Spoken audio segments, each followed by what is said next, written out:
Assalamualaikum warahmatullahi wabarakatuh. Waalaikumsalam. Bismillahirrahmanirrahim. Rabbi shrah li sadri wa yassir li amri wahlul 'uqdatam min lisani yafqahu qawli. Seluruh keluarga Islam yang seiman dan seagama di mana berada yang kami hormati, semoga selalu mendapat ridho Allah dan syafaat Rasulullah. Dijadikan orang-orang yang ahli kos, dilebihkan dari kodratnya, diberi ilmu laduni, diberi ilmu hijab, menjadi orang-orang yang tertuntun, terselamatkan urusan dunia akhirat, dan selalu mendapat rahman rahim Allah yang sebenarnya. Al-Fatihah.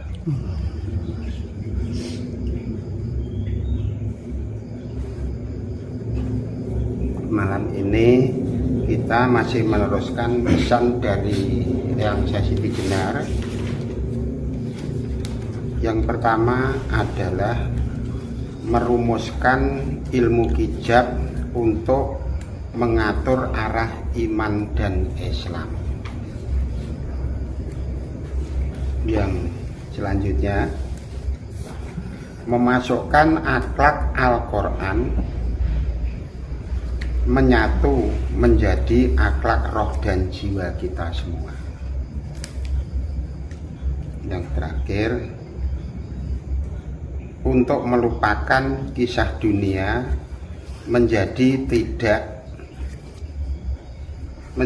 titik urusan alam abadi, membuat batasan makom-makom perjalanan mulai syariat, thariqah, hakikat, makrifat. Yang terakhir yaitu adalah bening atau wening sejati, itu yang dimiliki para wali-wali Allah. Mari kita bahas dari yang pertama, merumuskan ilmu hijab untuk mengatur arah iman dan Islam. Emang sebenarnya ilmu hijab itu mulai zaman dulu kala itu sudah ada, cuma karena perjalanan waktu yang sangat panjang, kadang-kadang ilmu hijab menjadi ketinggalan. Padahal ilmu hijab itu adalah yang menentukan arah. Kadang-kadang kita lupa akan arah agama, arah kehidupan, arah perjalanan, dan seterusnya. Kadang-kadang seolah-olah ilmu arah itu hilang.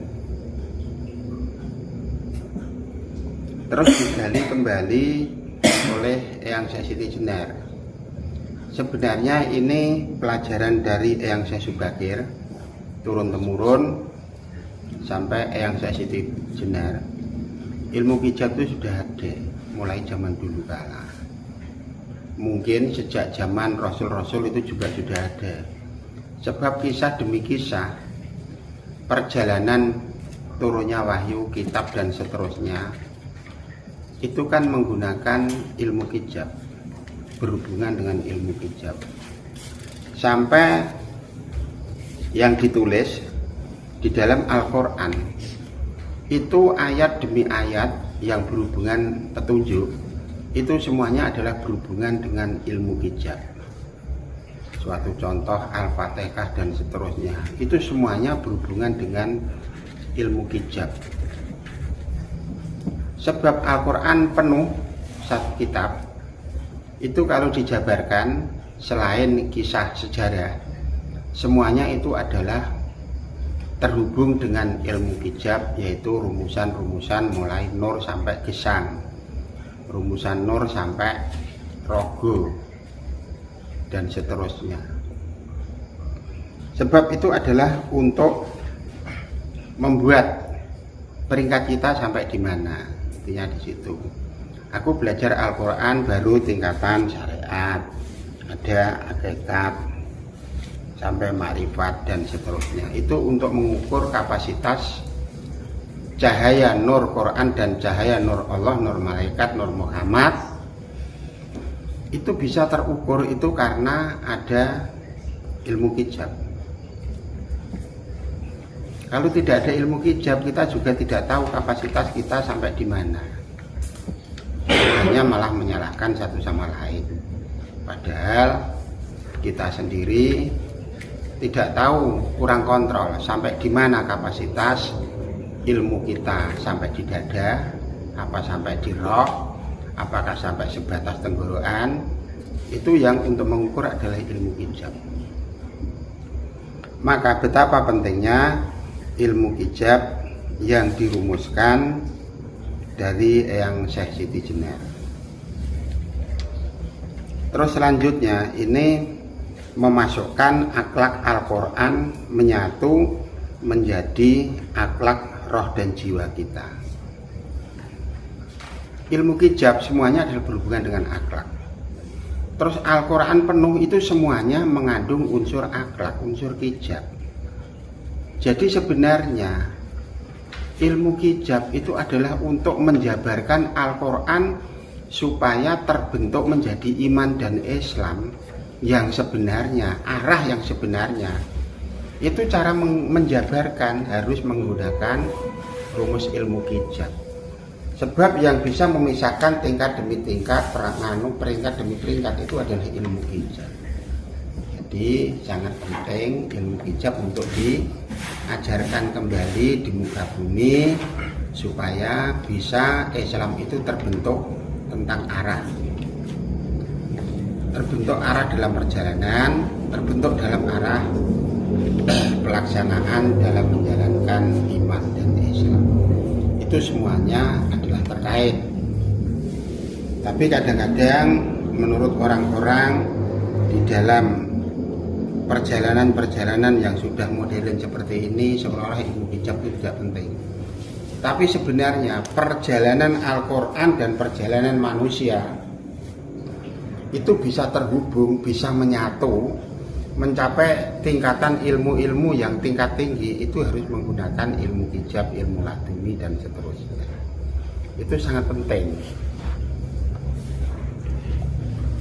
Seumpama tidak adanya ilmu hijab, terus kita ingin menjabarkan Al-Quran, mungkin hanya sebatas sampai tafsir menjadi arti, tidak bisa masuk ke dalam dada maupun tingkatan roh, apalagi mencapai tingkatan wening.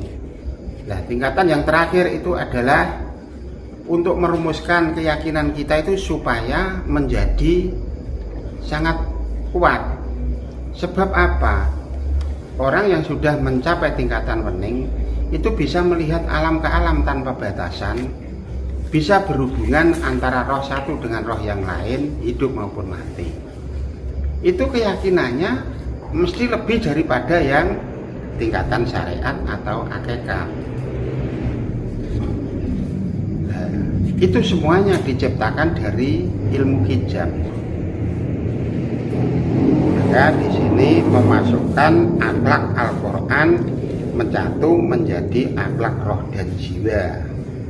Jadi supaya kita itu bisa menyatu antara nur Quran dengan nur kita, itu menggunakan perjalanan, intinya belajar ilmu hijab yang sangat dalam untuk menata iman dan Islam kita supaya terarah dan terbentuk sesuai dengan aslinya. Itu rumusannya bentuknya seperti itu.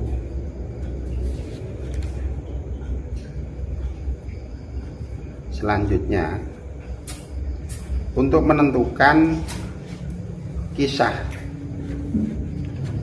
intinya setelah kita mencapai iman dan Islam sudah mencapai tingkat tinggi, orang-orang tersebut kisah dunia lalu ditinggalkan. Biarpun dia masih situasi hidup, karena dia peringkatnya sudah tinggi, dia sudah tidak butuh urusan dunia. Dia hanya butuh satu, yaitu adalah Rahman Rahim Allah. Sebab kehidupan di dunia yang ada ini sebatas 70 tahun kurang lebih. Tapi kehidupan di sana tiada batasan.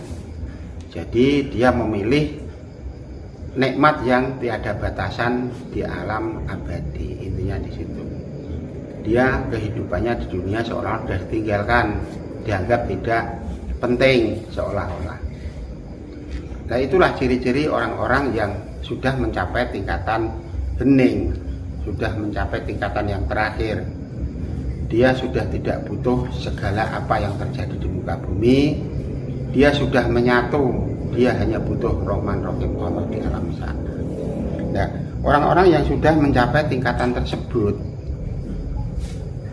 orangnya sudah berbeda. Kalau di alam sana itu bisa disebut wali-wali luwih atau mursyid. Tapi kalau masih di muka bumi, dia emang lagaknya sudah aneh. Maka kadang-kadang disebut itu orang sesat. Padahal dia adalah calon wali-wali luwih untuk penerus selanjutnya.